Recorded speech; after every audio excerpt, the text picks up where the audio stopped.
China, an ever-changing giant. Home of the world's oldest living civilization, this land was nearly stripped of its spiritual roots after 70 years of communist dogma. After the disastrous Cultural Revolution, the Chinese Communist Party, or CCP, pretended to reform itself so it could attract foreign investment. Now it is done pretending.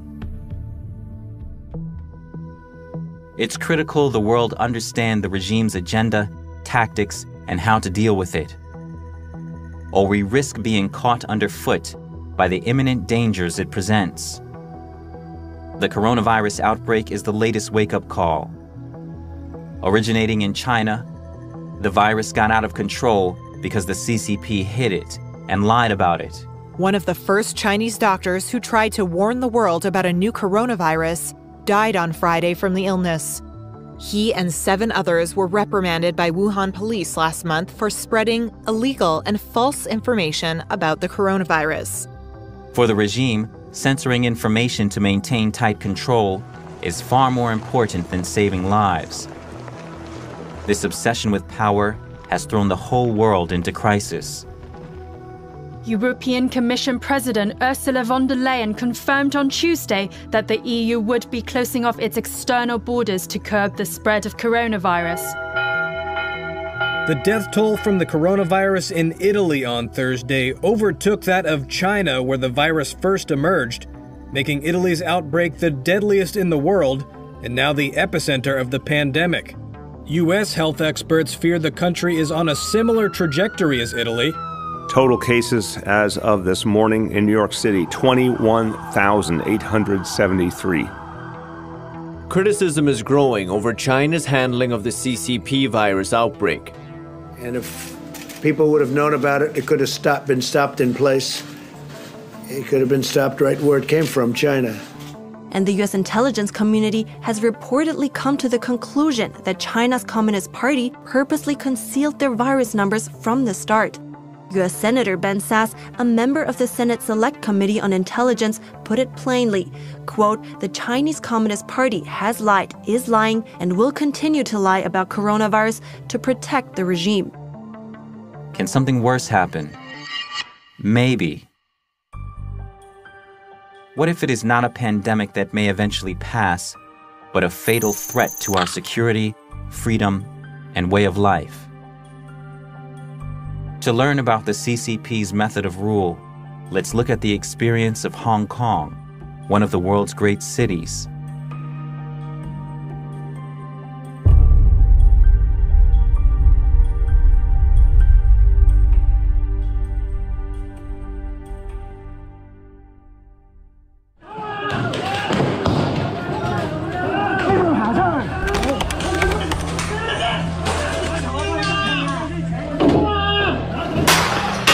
Hong Kong's Polytechnic University was in flames on Monday as police laid siege to the educational institution turned fortress.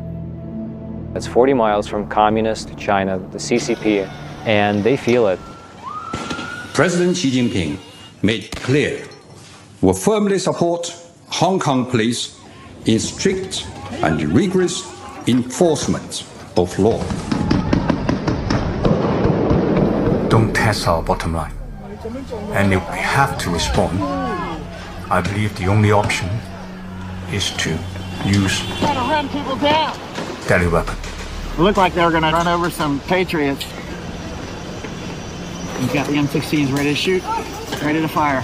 Police just use the gun to shoot us, and there is the rule is that all the people want to escape. They don't have the warrior culture here. They're super peaceful here. Generally, they like to go to school, make money, that sort of thing. Super civilized. Hong Kong was once one of us, free and vibrant. It shared the core values of other liberal democracies. But after the handover, its freedoms have come under the CCP's constant encroachment. Hong Kong is different from a lot of the fights going on in the world. It is the large majority of all of Hong Kongers fighting against communist China, really, in the end. We are fighting for freedom and survival, okay? And the world should know, if Hong Kong falls, the whole world falls, okay? Because the Chinese Communist Party is the existential risk of humanity, period.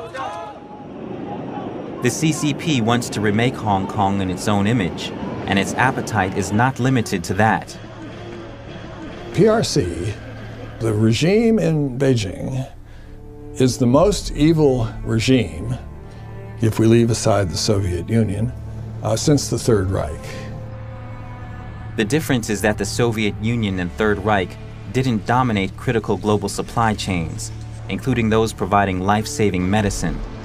In 5 to 10 years, we'll have virtually no manufacturing capacity left for generic drugs. And again, this is 90% of our medicines. Chinese companies formed a cartel, dumped it on the global market, and they drove out all the US, European, and even Indian producers. This was in the early 2000s. And once they gained dominant market share, prices went back up. What we've seen is not that China has become more like the rest of the world and that it's liberalized. We've seen it go the other way. The European countries have been naive about China for too long. It is a different system. And there is a risk that a different system tries to impose its system on other parts of the world. Before we realized it, the CCP had a death grip on our economy and had infiltrated our institutions. From the party's great firewall in cyberspace, or to that great wall of sand in the South China Sea. More repression, more unfair competition, more predatory economic practices, indeed a more aggressive military posture as well. If we do not meet this threat now, it's going to define our century in much the same way that the Soviet Union defined the last century. Learn from the Hong Kong experience, because we have been dealing with this giant for at least 22 years. We have what has been happening on the ground to illustrate and to demonstrate to you how the CCP can go about taking over all these institutions and values.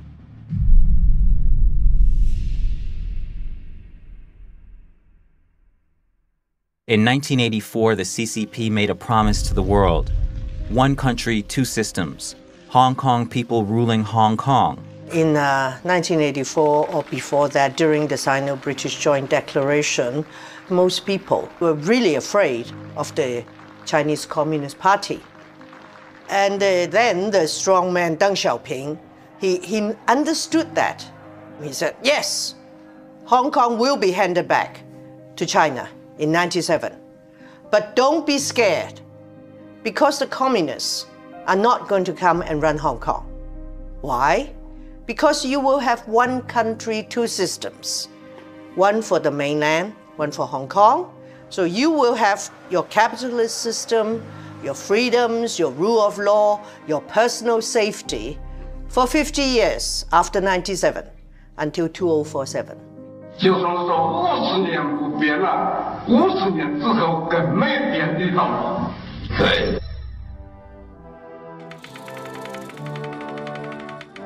Now, Hong Kong people are to run Hong Kong. That is the promise, and that is the unshakable destiny.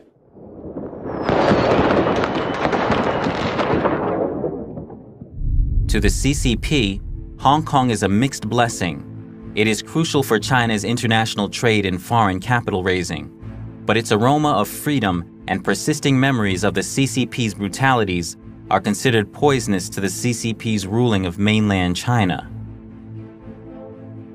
In 2003, 6 years after the handover, Beijing tried to pass Article 23, an anti-sedition law, in Hong Kong. It would let the party arrest commemorators, as well as free thinkers, people of faith, and political activists, all in the name of national security. Well, I think the Chinese government feels that they really need to come in and have very tight control. So, I mean, they have for decades, even before 1997, infiltrated Hong Kong. Their party members have infiltrated the government, the universities, business, and professionals.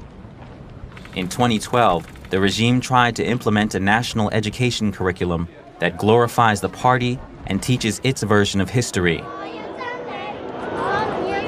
現在國民教育最大嘅被批評嘅地方就係洗腦。因為國民教育科係中國定出嚟嘅歷史，唔係真正嘅歷史。The regime intensified media controls in Hong Kong in 2013 and 2014. Journalists were stabbed and beaten by triads linked to the regime. Vandalism, physical attacks, and financial interference became common. The basic law promises press freedom, but in reality, it is being significantly compromised. Interviews were barred, finished pages were removed, photos were added, columnists were sacked. This is the worst time. I think most of mainstream media are self-regulated and self-censorship. We also see that the Hong Kong media has been either bought up or controlled by the Chinese capital. In August 2014, Beijing laid down strict limits on promised voting reforms in Hong Kong. All candidates would be approved by the regime. For Hong Kongers, it meant the death of their democratic dream. What we want is the right to elect our leaders so that our leaders have a genuine mandate to govern Hong Kong. This will improve governance. We also want to see Hong Kong people having a genuine choice in electing their leaders and no screening mechanism. Beijing is reneging upon promises made in 1997 and also promises made to Britain that Hong Kong can retain a high degree of autonomy. It's been a month since pro-democracy protests erupted in Hong Kong, and these umbrellas have become a symbol of the movement. In November 2016, China's top legislature interfered in an ongoing politically charged court case by issuing an interpretation of Hong Kong's basic law. This led to the disqualification of 2 elected members of Hong Kong's Legislative Council. China's parliament recently made a rare interpretation of Hong Kong's mini-constitution, rebooting fears that Beijing is tightening its grip on Hong Kong's unique political process. It was unnecessary and would do more harm than good to public perception of the continued respect for the rule of law in Hong Kong. In a stunning move, on the eve of the 20th anniversary of the handover of Hong Kong, the Chinese regime betrayed the pledge that Hong Kong's return was founded upon. 中英联合声明作为一个历史文件，已经不再具有任何现实意义。对中国中央政府对香港特区的管理也不具备任何约束力。英方对回归后的香港没有主权、没有治权，也没有监督权。In 2019, under Beijing's urging, Hong Kong's chief executive tried to push a bill that would allow the extradition of Hong Kong residents and visitors to China. Over the 22 years after reversion of sovereignty in 1997, there have been time and again many breaches of the basic law, but not as seriously as on this occasion when they tried to send us back to stand trial in the mainland. This is a very important piece of legislation that will help to uphold justice. It would allow for the extradition of basically anyone that Beijing doesn't like. There, those extradited would be subject to the CCP's judicial system, which remains an instrument of control for the regime. Massive Hong Kong protests broke into clashes with police Wednesday as riot officers let off rubber bullets and streams of tear gas. You shoot the journalists! It's still Hong Kong, not China. You can say that this is the last straw off the camel's back, which triggers a very deep awakening on the part of Hong Kong people, because it affects every person who is physically in Hong Kong, including even foreigners. As happened before in China and Hong Kong, triad members seem to act on the regime's orders, attacking citizens and instilling terror. Hong Kong's political crisis has taken a violent new turn. This graphic footage came from a reporter who live-streamed the attack at a rural train station Sunday night. After weeks of clashes between demonstrators and police, the spotlight has shifted to the territory's shadowy criminal network. Authorities say 45 people were injured in the attacks, with one in critical condition. Witnesses said police left Yunlong Station when the violence started and then never responded to repeated calls for help. 前後起碼超過1個幾鐘頭。我對於警方係完全冇派人去嘗試控制個局面呢，係表示極度憤怒。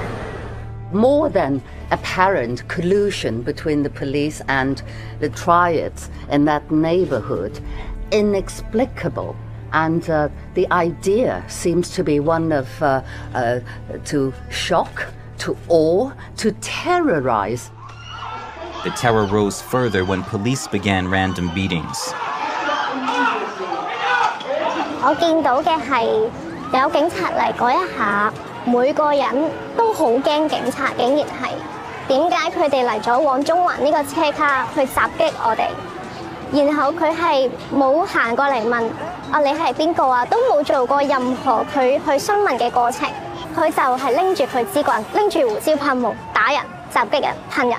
一班應該要保護緊香港市民嘅人，最後令到香港市民受傷嘅人，點解會係一啲要保護我哋嘅人去令到我哋受傷呢？香港嘅警察咧係採取咗一個新嘅方法，所謂止暴制亂，就係咩咧？叫做震懾效應。震懾效應係咩咧？佢唔介意俾傳媒影到佢哋呢啲過分極端嘅震暴手法，佢調翻轉佢係要你影到添，然後同時通過呢啲嘅社交媒體啊或者電視台嘅畫面嘅傳播咧，係震懾咗大家唔出嚟，特別係針對咧越後生嘅所採取嘅手法越極端。其實而家直接指揮緊香港警察嘅應該唔係林鄭月娥，咁我相信就係呢個所謂政法委啦、國安公安嘅系統指揮緊香港警察，所以先至會咧係用一種更暴力、更兇狠嘅方式去鎮壓呢個香港嘅示威。One protester was shot by an officer at close range, leaving him bleeding and howling on the ground. Police in Hong Kong opened fire on anti-government protesters Monday morning. Local media report at least one person was hit. Video footage showed a protester lying in a pool of blood, his eyes wide open. This week was the first time officers used force on campus grounds. For hours, they fired a barrage of tear gas, rubber bullets and water cannon. On university campuses across Hong Kong, thousands of students dug in on Thursday. Surrounded by piles of food, bricks, petrol bombs and other homemade weapons, they're waiting for what happens next amid the city's escalating violence. Clashes between Hong Kong police and protesters have continued to escalate over the weekend. The city's Polytechnic University has now become the epicenter.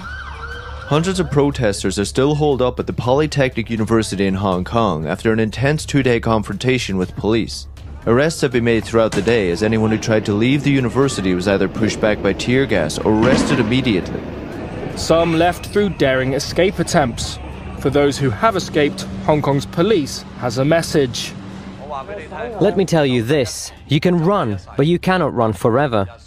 Just like the day before, a man that was identified by us has been arrested. Criminals that have escaped will eventually be captured. 香港保安局局长李家超公布了警方统计的数据，指今年从6月到9月的自杀案件共有256宗，比2018年同期多出34起，而发现尸体案件为2537宗，比去年增加311件。Many of the victims are young protesters with questionable details surrounding their deaths. Christy Chan was last seen in late September on her school campus. After she went missing for 3 days, her naked body was found at sea. Police dismissed critics' claims that Chan died at the hands of the police force, saying there was nothing suspicious about the teen's death calling it a suicide. 之前，一名蒙面港警在接受韩国媒体采访的时候，披露多个警报内幕，包括陈彦霖浮尸案、721元朗恐襲案，以及警察涉嫌強姦示威者等個案。好似啱所講，因為全裸嘅浮屍太少見啦，實在。即一開始其實警察內部係懷疑係謀殺，跟住之後向公眾公開嗰陣就話係屍體發現咁樣。佢內部淨轉埋嗰個調查方向轉喺度屍體發現啦，即係禁止內部以謀殺方向去調查。民眾能夠普遍能夠感受到這種自殺是不尋常的，而且是年輕人。有的是撈起來都是背包，就是他的打扮都是黑衣服，勇武的那種打扮。那人們普遍感覺到恐懼襲來，感覺到中共讓你意會到這是中共幹的，他故意讓你意會到是中共幹的，但是沒有證據，警察說沒可疑，但是他也讓你感覺到這裡的很多破綻，就是說不是一單兩單，是這個時候密集發生的這些事情。So we're here at the Epoch Times print shop in Hong Kong. Just this morning, 4 masked men entered the print store at about 3:30 a.m. with gasoline cans and actually threw gasoline down on the floor and actually lit the print shop on fire, either in an attempt to burn the whole place down or as a threat to the people working in here. The Epoch Times is one of the only Chinese language papers and papers around the world who report very accurately with an in-depth knowledge of the Chinese Communist Party. 公鸡印刷厂那一天呢，11月19号也是大举然发表九评共产党社论的15周年的日子。大举然的九评共产党社论呢，触发了中国大陆的一场精神运动，就是退党潮。现在目前超过3亿的民众，中国民众用化名的方式退出中国共产党的这个相关组织。那中國共產黨對大紀元的這種恐懼和這種憎恨啊，就不言而喻了，都看得到。我哋可能5年前雨傘運動嗰時仲會講緊話冇激嬲共產黨咁樣，但係其實經過5年之後，當香港人發現其實呢一切嘢嘅幕後黑手係中國共產黨嘅時候，香港人已經好勇敢可以企出嚟話，我哋依家就係要面對共產黨，要面對中共呢一個政權。咁我諗呢個已經唔單單只係某部分抗爭者嘅民意。而係大部分香港人嘅覺醒。有冇諗過今日去唔行？我冇驚過，出得嚟行就預咗呢啲嘢。冇，但係我同我啲 friend 講咗話，要遺書噶，即係講晒遺言噶啦。咩嚟㗎？講唔講得㗎？講得，即係總之，如果我真係有咩三長兩短嘅，咪為見到我嘅浮屍啊乜嘢嘅。攞去器官捐贈咯，捐下啲有需要嘅人咯。次次出嚟死就預咗死㗎啦，講真句。但係不過冇辦法啦，為香港一定要贏㗎呢場仗。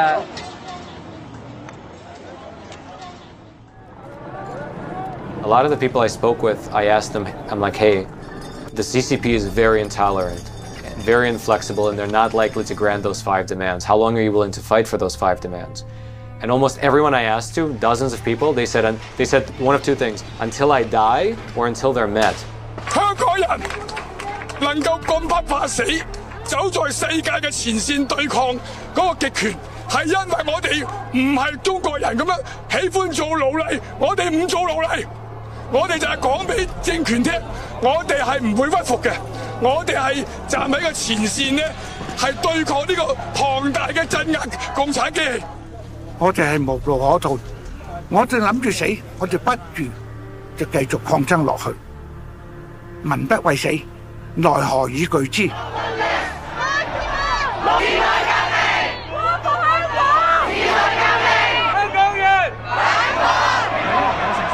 ？Well, I've seen other conflicts, whether it's Nepal or Afghanistan, Iraq, Philippines, Thailand, quite a lot years, and this is the only one that I've seen that amounts to Poland on the geopolitical gravity of this situation. Poland was the last straw for the Soviet Union, and now Hong Kong is that nexus of problems for CCP. This is an existential threat to CCP. the CCP has made many promises. In 1944, Chairman Mao told the visiting U.S. Army Observation Group, "The U.S. is our good friend, and the Chinese Communist Party's goal is to establish an American-style democracy for Chinese people." The American officers spent a year in Yan'an assessing the communist organization and their military potential. With full U.S. government approval, the Americans instructed the communists on strategy and weaponry. I think at the time that they were a democratic force, that they were a popular force, and they had a popular support. 5 years later, the CCP ruled China. Soon, Chinese soldiers were fighting U.S. soldiers in Korea and Vietnam, where over 95,000 U.S. soldiers lost their lives. Chinese people suffered far worse. Since the CCP took power, 80 million people have died from its policies and political campaigns. Despite its ongoing brutalities, in 2001 the CCP was granted entry to the World Trade Organization with the promises of reducing trade barriers, opening up markets, protecting intellectual property rights, reforming its legal system, and respecting human rights. A decade later, the U.S. Congress examined the CCP's compliance with its promises. Judging by the expressions of the past 10 years, I think the answer to the first question, whether China has and will keep its promises, is sadly no. Not only did WTO not bring freedom and democracy to China, it so certainly didn't bring fair trade either. Given its size and economic influence, China's refusal to abide by many of its WTO commitments not only harms the U.S. and third country economic interests, but threatens to undermine the legitimacy of the WTO and the international rules-based trading system. Thanks to the CCP's entry to the WTO, it now has a global chokehold on the manufacturing of medicines and medical supplies. In early March 2020, in the midst of the coronavirus crisis, China's state-run Xinhua news agency published an editorial targeting the U.S. Is the Chinese regime preparing to blackmail the U.S. over pharmaceuticals? The Communist Party is hinting it could withhold face masks and medical supplies from the U.S. as a form of leverage on other issues. The coronavirus pandemic is highlighting America's deep dependence on China for medical supplies. Since 2013, many countries have been enticed by the CCP's Belt Road Initiative, a global infrastructure development and investment strategy. China has positioned itself as an advocate of globalization and says its policies help the developing world. The aim of building the Belt and Road is to work together to face the risks and challenges facing mankind, realizing win-win cooperation and development together. Over 60 countries in Asia, Europe, Africa, and South America have bought into this vision. 中日两国政府关于共同推进丝绸之路经济带和21世纪海上丝绸之路建设的谅解备忘录。I strongly support President Xi's ambition to have mutually beneficial free trade agreements in place. The BRI initiative is something that will benefit the region and the world at large for decades and probably millenniums to come. However, as the truth of these glowing promises was gradually unveiled, enthusiasm dwindled. Die Forderungen der Europäischen Unionsländer, solche Stichworte wie freien Handel, Level Playing Field, gleiche Bedingungen aufzunehmen, dass diesen Forderungen nicht nachgekommen wurde. Critics of Belt and Road say it traps some poor countries with debt that could put their sovereignty at risk. These Chinese institutions are lending to countries often with very opaque agreements that no one knows the terms of until there's a bankruptcy or a failure to deliver, to pay back the terms of the loans, often with corruption taking place and outright bribery of local officials for projects of dubious merit that don't use local workers or local materials, but really are almost at the exclusive advantage of Chinese lending institutions, Chinese industrial overcapacity, Chinese labor access, with ultimate Chinese political control strategies and objectives over many parts of the world. Do not accept foreign debt that could compromise your sovereignty. Protect your interests, preserve your independence, and just like America, always put your country first. With its growing clout, the CCP has bared its claws. From its military expansion abroad to its control of more UN organizations, from its infiltration and coercion of international businesses, universities, news media, movie studios, and governments, to its public assaults on organizations and individuals who dare to criticize it, the CCP is attacking the vital organs of the free world, like a political incarnation of the deadly coronavirus. They're using our institutions and our norms and our values against us in ways that we hadn't necessarily envisioned, towards their own authoritarian agenda. This is part of a persistent effort by Beijing to rework the international order to its advantage. So I was telling our friends in liberal democracies that if you do not try to rectify this now, given, say, a decade more, you will find yourself to be completely helpless and you will be at CCP's mercy. If you do not act now, what Hong Kong experienced and went through in the freedom movement during the last 6 months could easily be your fate in the future. So it is, to put it shortly, today's Hong Kong can be the world's tomorrow if you do not act now.